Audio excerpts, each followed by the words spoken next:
What's the most devious thing you've done out of pure horniness? I turned my best friend gay so I could get freaky with him. Alex and I have been best friends since meeting freshman year of high school. We bonded over skateboarding and punk music.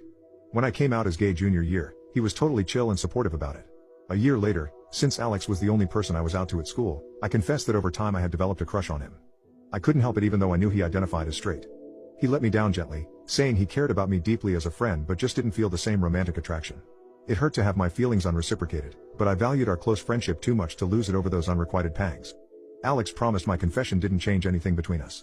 I moved past the crush, and we remained super close all through senior year and into college. We ended up going to schools near each other, so we still hung out constantly. Then last year in our junior year, Alex asked if we could try becoming friends with benefits. He claimed hooking up with girls from parties or apps risked messy unwanted pregnancies or STD scares. But since I found him attractive and he trusted me, he thought I could be a safer option for no strings attached banging. He swore it would be just physical release between friends, no romance involved. I was extremely reluctant to try this idea, worried it could irreparably damage our treasured friendship. But Alex kept insisting it could work as long as we set clear boundaries and kept things casual. He said we could go back to fully platonic at any time if it got weird. After a lot of back and forth, I finally agreed to give it a shot, but only if we promised that no matter what happened physically, we'd never let it ruin the friendship we both valued so much. In retrospect, this was a foolish gamble to take with someone I cared about. At first, things seemed fine. We set clear ground rules, like no staying over after hookups, no PDA outside the bedroom, and absolutely no going on real dates or couple activities. It was just an intimate release between two trusting friends. Those first few months it was smooth sailing. We kept things strictly physical and put the friendship first, not letting any romantic notions creep in. I did really enjoy the sexual chemistry we discovered together. But I worked hard not to let my old feelings resurface.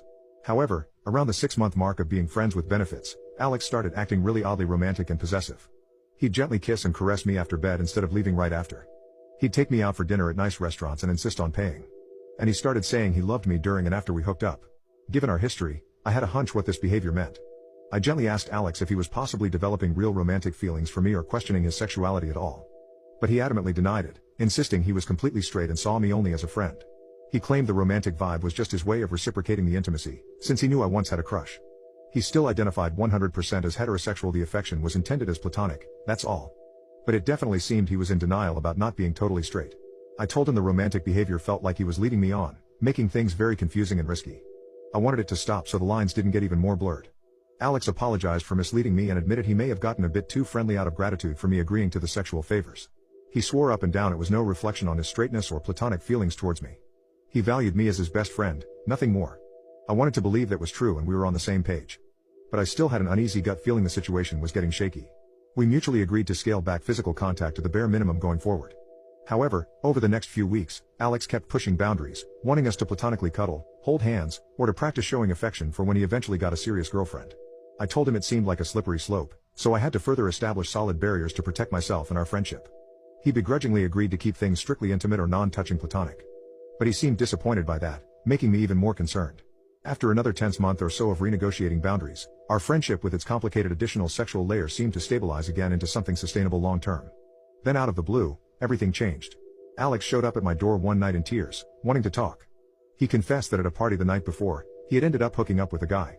And it wasn't just physical, he had really emotionally clicked with this other student too. Alex admitted he had been battling scary unwanted gay attraction feelings and urges for years. This hookup had triggered a full-blown sexuality crisis.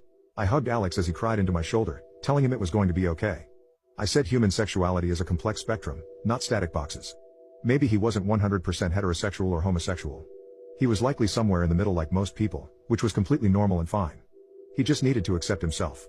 Alex sobbed that he was terrified what his family, friends, and society would think if he came out as bisexual or queer after identifying as straight his whole life. He felt like his entire world was crumbling in the shock of self-realization. My heart broke seeing him in such turmoil. Over the next few months, I was there for Alex every step of the way as he slowly came to terms with his identity. By senior year, he had fully accepted himself as bisexual and even started dating a super nice guy named Zach who was part of the LGBTQ community on campus. My friendship with Alex remains strong to this day. We're both relieved we emerged from that rocky period closer than ever, older and wiser about love, relationships, intimacy, acceptance, and our evolving sexualities. But if I'm being honest, the closet was transparent the entire time.